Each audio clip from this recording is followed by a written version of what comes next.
Hello everybody, my name is Python and welcome back to another episode here of Minecraft Survival from Python's World. Today, my friends, is the big one. I made a promise in the last episode and I'm gonna stick to it. Today is the day we're finally getting round to making our double skeleton XP grinder farm of epicness. To have infinite access to bones, bows, and arrows. Oh, it's gonna be fantastic. So, we got a lot of things to try and figure out, so how's about we get ourselves down to the double skeleton farm area, and while we make our way down there, it gives me an opportunity to say a massive thank you for all of your lovely support throughout this series. I very much appreciate it, folks. Of course, if you do want to continue supporting these episodes and the channel here, do be sure to keep those likes rolling in. So, here we are, folks. There's one skeleton spawner, and the other one is up there. What we need to do, first of all, is we need to dig out the area surrounding these spawner boxes. We want to maximize the amount of spawns each spawn cycle from this box here. And the way we're going to achieve that is by having a 4-block space between the spawner box and the walls. So in this case, we need to dig 2 blocks to the left and 2 blocks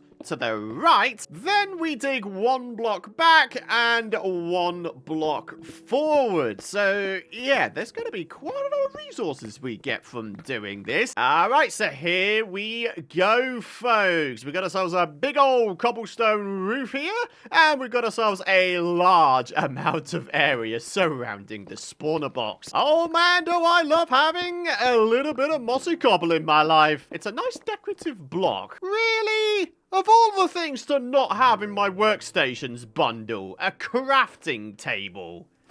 Yeah, that would have been a good idea, but apparently I'm a big old doofus brain. Alright, so we're going to need ourselves a slab to put on top of the spawner box. That way, we shouldn't ever wind up having skeletons sitting on top of the spawner box for whatever reason. I think what we're going to do is we're going to have this spawner have the skeletons go down into, say, this corner.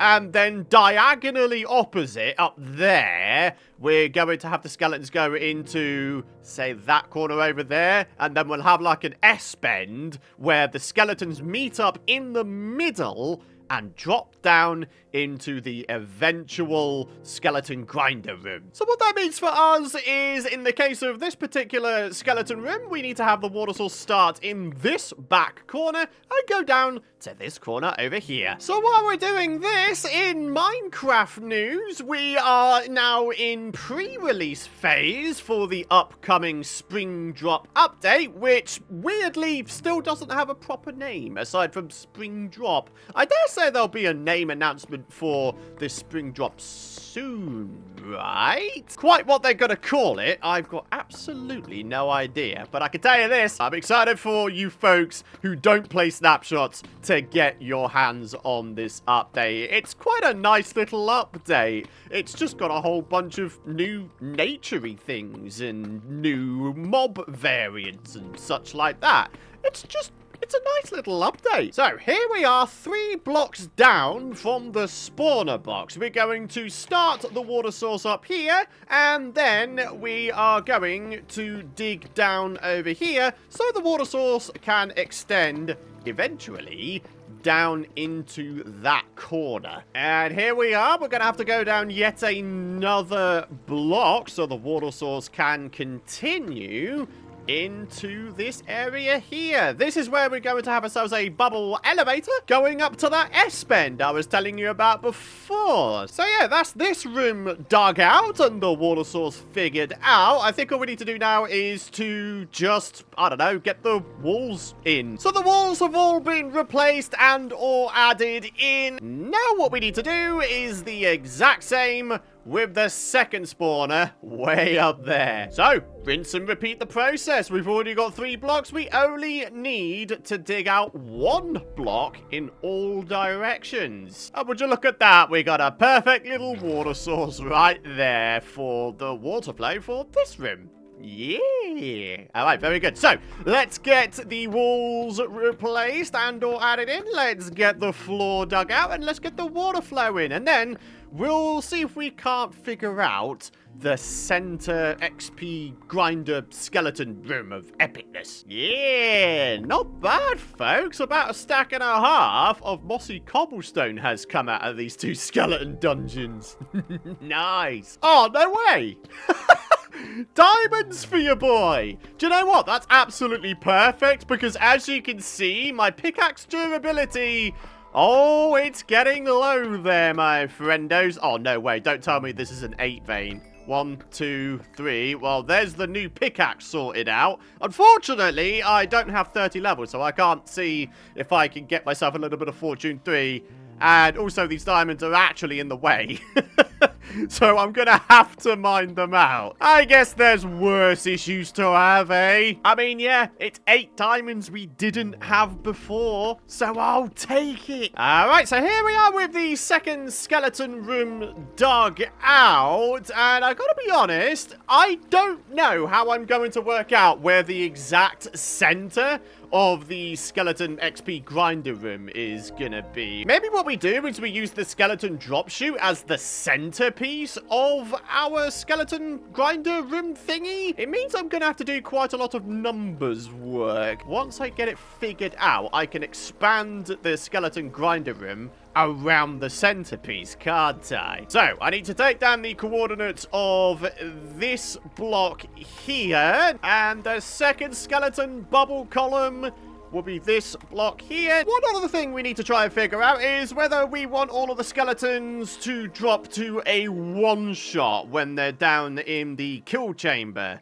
Only, you know, we got ourselves Smite 4. If we get ourselves Smite 5 and Sweeping Edge 3, I'm pretty sure we'll be able to one-shot the skeletons no matter what, no matter how much health they have. I mean, if we're not going to do the whole dropping the skeletons down to a one-shot thing, we don't really need to have a bubble elevator at this top dungeon here. Only the bottom one. We want all the skeletons to meet up on the same Y level and then just, you know, filter down into the kill chamber. Yeah, this top one should actually wind up being super simple. Alrighty, I've taken down screenshots of the exact coordinates of the spawner block. You can see on the right hand side there where it says targeted block, it comes up with the coordinates, the exact coordinates of the spawner. So, as you can see, the second number there is -27. The other spawner is at -43. So what we need to do is we need to work out the center of those two numbers. So it's going to wind up being like -35, I'd like to say. -27 minus 8 is -35, and then -43 plus 8 is -35 as well. So, yeah, all right. I like it when I get my numbers spot on first time. Now I need to figure out the middle of the X and Z coordinates, though. For the spawner blocks, we've got -1412 and -1429. Unfortunately, the difference between those two numbers is odd, so we're not going to find the exact center, just sort of a rough center. And then for the Z coordinates, we've got -439 and -429. That's nice and easy. That'll be -434. So we got 2 out of 3 of the coordinates worked out. So all we need to do is dig down to those coordinates. Alright, so if I've done everything correctly, these coordinates I'm at now should be pretty much the exact center of the 2 coordinates of the 2 spawner boxes. As a result, both spawners should be able to activate while I'm in this area here. The only thing is, I can't confirm that because I can't see them. So there we are, the top spawner is activated and the bottom spawner is activated. Absolute perfection. So what that means now is we can get on with digging out the center grinder room here. And yeah, from there, everything else should fall in place quite nicely. So these 3 torches are going to represent where the skeletons fall down. It's going to be a 1x3 area. That should mean that the skeletons won't wind up succumbing to the max entity cramming rule, and it means if we get ourselves a little bit of sweeping edge on our sword here, we should be able to swoop one-shot attack all these poor sons of guns. So for this water area, we need to go to X -1420, and there we are, already there, and then we need to go to the left to where the Z coordinate becomes -434. Ooh, what's going on here? What be this? Oh, just a random water source. And actually, talking of water sources, why don't we go ahead and see if we can't figure this out? Oh, jeez. Oh, no, that's going to flood. No, no, I don't want that. Right, yeah, here we are, -434. And there is the water flow. My only concern is the fact that there's not a great deal of elevation difference. Although, I don't know, maybe we could have, I don't know, trapdoors holding up the water, say, back here, so we could still walk underneath it. Right? I mean, I don't see a reason why that wouldn't work. We've just got to be careful in how we design our grinder room here. There is, of course, an alternative idea. What if I was to just place down some signs here and then keep the water source going at the same altitude as this? I mean, that would work, right? All right, Diamonds, let's see what you got. 1, 2, 3, 4, 5, 6. Wow, we have come out of this here skeleton farm project with 14 diamonds. I must admit, I wasn't expecting such an amount. Right, here we are with the second spawner, the bottom one. Yet again, we need to go to X -1420. And in this case, we will need a bubble elevator. If I've done my numbers correctly, when I dig down here, we should wind up being exactly at the water source. Yeah, there we go. All right, folks, I think it's time for a bit of a pit stop back at base. We need some wood for signs, amongst other things, and then we should be able to get this skeleton farm up and going. Oh, hoppers and chests. Yeah, those are some other things we need. So here we are. Soul sand for the bubble elevator. Got some kelp here, also for the creation of the bubble elevator. And in my inventory, I got a bunch of other stuff needed as well. Hoppers, carpet, chests, and all that kind of stuff. So, hopefully, that should be everything we need. The only other thing that I would have liked to have gotten was maybe an ice block or two. That will help to prevent skeletons getting stuck in the water flows just before they pop up into the bubble elevator. But, you know, eventually, as time goes on, they'll just wind up sort of pushing each other into the bubble elevator. So we should be okay. It just might wind up being a tiny bit slower is all to get the skeletons down to the kill chamber. So here we are, add in the water source, and oh, look at that, perfectly goes to the edge. Now we go down, we replace this block at the bottom with a little bit of soul sandage, and now we get these bits of kelp going all the way up to the top. And now, pop it down the bottom. We can pop off the bottom bit of kelp there, which is awesome. And now, we need to start getting ourselves some signs added because, yeah, as you saw, the water was going in the wrong direction. But yeah, going back to the whole ice block thing, yeah, as you can see, when we get to the edge here, we just sort of stop. Now, as I mentioned before, as time goes on and the skeletons keep on spawning, they're just going to wind up kind of pushing each other into the bubble elevator, but having ice here would certainly make the whole process a lot faster. They wouldn't necessarily have to keep pushing each other into the bubble elevator, but no matter, it's all good. And then we do a little bit of this and a little bit of this. We then grab ourselves this water bucket, and what should happen is it goes right to the edge. Oh, it falls off.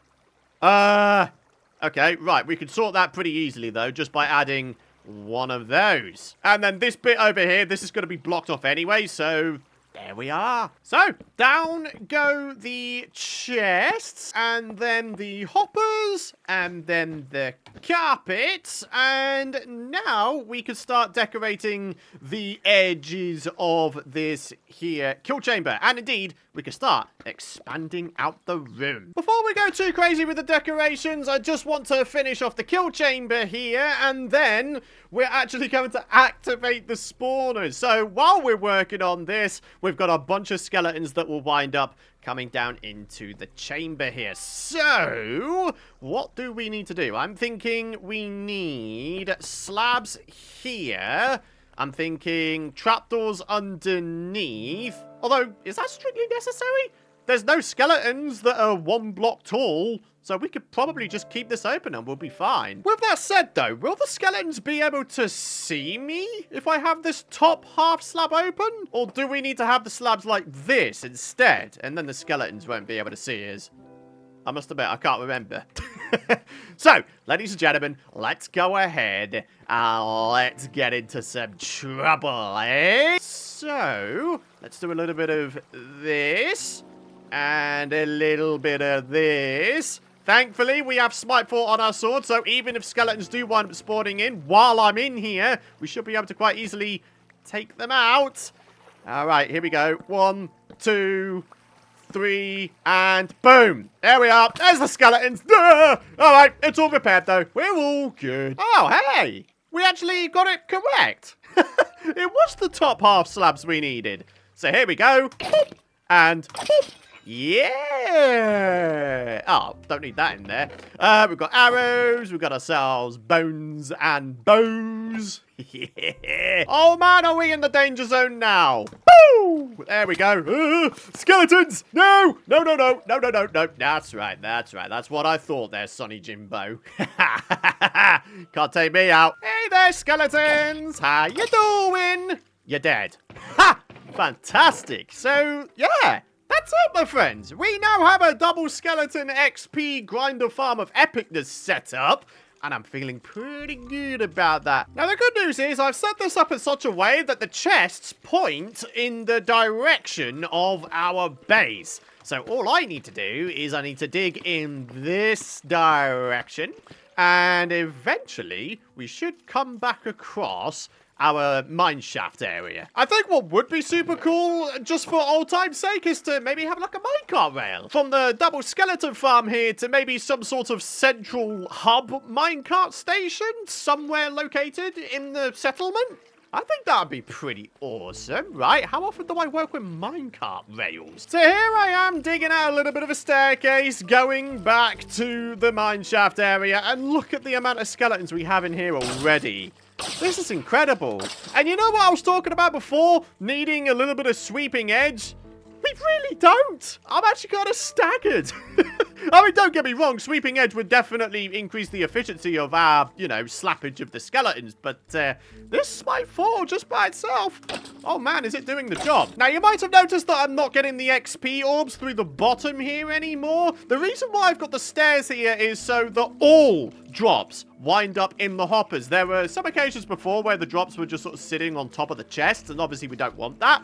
But in the case of the XP orbs, check this out. We could just go towards the edges here, and look-a-dee-doo. Yeah, buddy. All right, folks, so here's the mine shaft, and now in order to get to our double skeleton farm, we just go through the cave here just a little bit. And now, on our right-hand side, we have a spamming of torches. We go up here, and then we're there. Absolutely beautiful. Oh, what an episode this has been, my friends. Number crunching, skeleton crunching. Ah, drops galore. Honestly, we are going to want for nothing when it comes to bones, bows, and arrows now. Look at all the bones we have already. And we can use all of that for decorating and growing trees and such. So all that's left to do is to decorate this room just a little bit. Now that we have easy access to the mineshaft area, we can get ourselves back to base. We can have a bit of a pit stop, maybe chop down some trees, get ourselves resources for decorating. Alrighty, so those water particles there tell me that there's a water source above, and that of course will be the water flow carrying the skeletons. What if I was to go ahead and add in a trap door? Yeah. See? Adding in the trap doors means I should be able to heighten this room a little bit. Make it feel a little bit less claustrophobic. You know what I'm saying? Good grief. That's a lot of clinging and clanging going on. Wow. Dead. Many, many skeletons are perishing on this day. I'm sorry there, broskies. Well, no, do you know what? No, I'm not sorry. You have shot me so many times over the course of me playing Minecraft. It is nuts. You deserve this. I wonder if I should have, like, a little enchanting compartment down here. Only, you know, this is going to be by far the easiest way we get XP. Up until we have, like, villager trading halls and Enderman XP farms, that is. But yeah, for now, this is going to do quite nicely. I feel like an enchant area would definitely be a good idea down here. So here we are, folks. We got ourselves a little bit of a checkerboard floor pattern. Looking quite nice, I might say as well. In the back here, of course, is going to be the enchant setup. This is going to be where the enchant table is. And yeah, we'll have ourselves a whole bunch of bookshelves. Although, hang on a minute. I don't think I've calculated this correctly. 2, 4, 6, 8, 10, 12, 14... We're going to need to have a couple more bookshelves, like, here. Should we just grab our enchant setup from the surface and just bring it down here?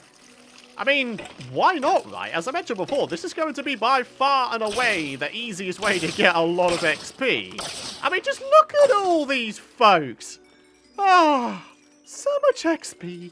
Ah, you'll love to see it. Alrighty, my friends. As you can see, a good amount of progress has been made. We've got some additional storage. These bits of dirt here are going to have little plants placed upon them just to add a bit of greenery to the area. We've got ourselves a bunch of little platforms here and there on which we can put flower pots to add even more color to the area. The only other thing we need to try and figure out is this here deep slate roof situation. We need to replace this with something a little bit more aesthetically pleasing, I think. So, I think it's time for another pit stop after we go ahead and take down these poor saps. Right. I didn't think about that, did I? I need to be able to access the corners so I can get the XP. Whoops. Ah, well, doesn't matter too much. We'll still have a couple of flower pots at the back here. And ladies and gentlemen, just like that, we've got a bunch of foliage and flower pots down in our double skeleton farm room. Dude, I'm so happy that we've got this done. I really, really am. We have super easy access to bones and arrows and XP now. So yeah, on that successful note, it is time to wrap up the episode. But before we do, though, we have the comment of the day. And for today, that comes from Grat Reed, who says, "Hey Python, have you ever considered starting a channel dedicated to you trying new games out for a few episodes and giving them reviews? I feel like this would complement your style well."